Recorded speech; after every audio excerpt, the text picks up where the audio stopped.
নমস্কার বন্ধুরা। এই জিনিসটা কি আপনারা কেউ চিনতে পারছেন? আর যদি চিনতে পারেন তো কমেন্ট করবেন, আর না চিনতে পারলেও সেটাও কমেন্ট করবেন।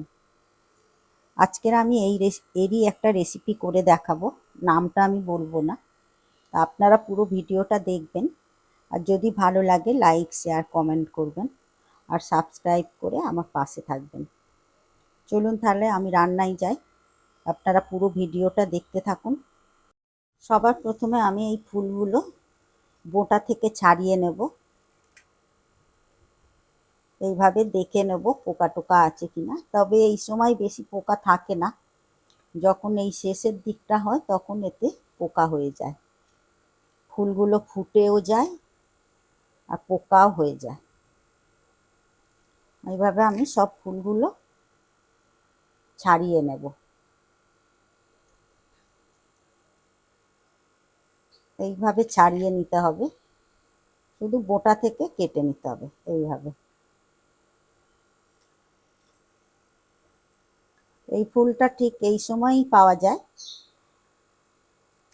চৈত্র মাসের শেষের দিকে আর পাওয়া যায় না।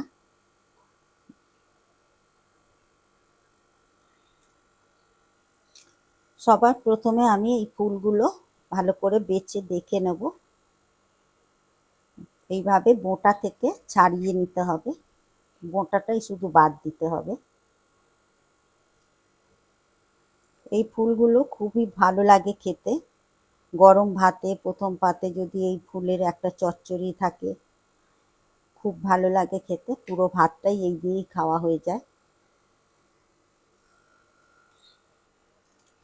এই সময় এই ফুল খুবই পাওয়া যায়, এখন বাজারে প্রচুর পরিমাণে এই ফুলগুলো পাওয়া যায়, আর এখন দামটাও খুবই বেশি। আমি তো কিনে এনেছি 30 টাকা শ। বন্ধুরা আপনারা কত করে কিনেছেন সেটাও জানাবেন কমেন্ট করে। এখন যেহেতু এটা নতুন উঠছে সেই কারণেই এতটা দাম। দেখুন বন্ধুরা কত সুন্দর দেখতেও ফুলগুলো, একদম টাটকা সতেজ। এমন অনেক বন্ধুরা আছে যারা এই ফুলগুলো এখনো চেনেই না। এই ফুলগুলো হচ্ছে যুক্তি ফুল। এই ফুলগুলো এই সময় বাজারে প্রচুর পরিমাণে পাওয়া যায়।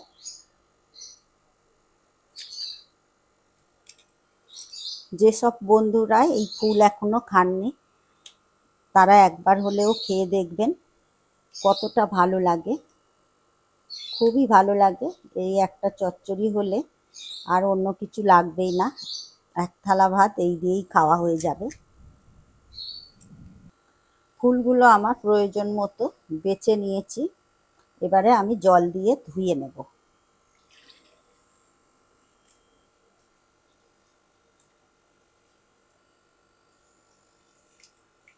ফুলগুলো এইভাবে একটু রগড়ে রগড়ে ভালো করে ধুয়ে নিতে হবে, মানে অনেক ধুলো ময়লা থাকে। জলটা ঝারিয়ে তুলে নেব। ফুলগুলো ভালো করে ধুয়ে নিয়েছি, আর এই ফুলের সাথে আমি এই আলু আর বেগুন দিয়ে রেসিপিটা বানাবো। সরু সরু করে আলু একটা কেটে নিয়েছি, আর বেগুনটাও সরু সরু করে লম্বা লম্বা করে কেটে নিয়েছি। বেগুন আর আলু ভাজার জন্য আমি কড়ার মধ্যে দিয়ে দেব সর্ষের তেল। তেল গরম হয়ে গেছে, এই তেলের মধ্যে এবার বেগুন আলুটা তুলে দেব। তুলে দিয়ে বেগুন আলুটা ভেজে নেব, ভালো করেই ভেজে নেব।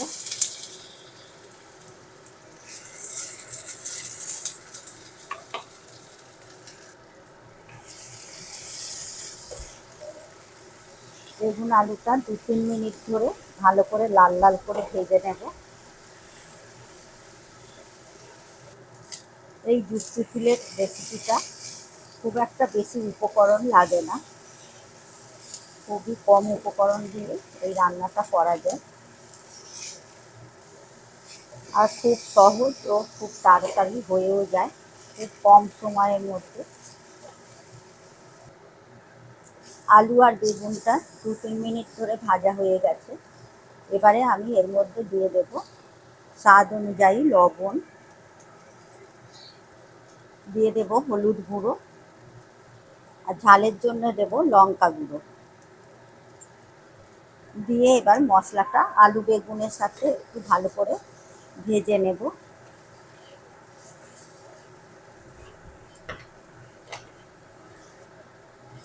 আলু বেগুন আর মশলার সাথে ভালো করে কষে নেওয়া হয়ে গেছে।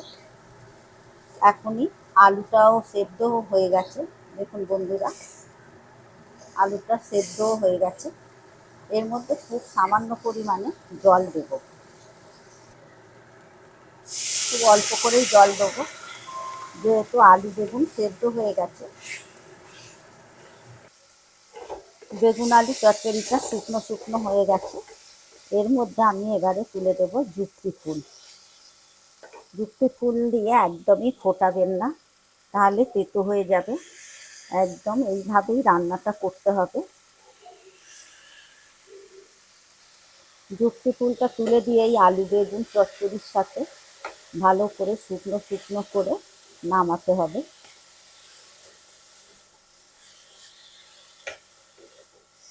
এইভাবেই রান্নাটা করতে হবে। দেখুন বন্ধুরা, ফুলটা কত অল্প হয়ে গেল, একদম কমে গেল।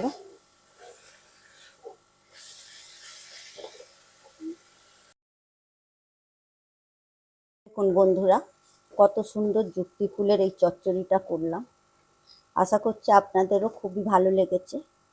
আর যদি ভালো লাগে লাইক শেয়ার কমেন্ট করবেন, আর সাবস্ক্রাইব করে পাশে থাকা বেল নোটিফিকেশানটা প্রেস করে দেবেন, কারণ আমি যখনই কোনো ভিডিও আপলোড করব আপনাদের কাছে তাড়াতাড়ি পৌঁছে যাবে। আপনারা সুস্থ থাকবেন, ভালো থাকবেন। আবার আসছি অন্য কোনো রেসিপি নিয়ে। ধন্যবাদ।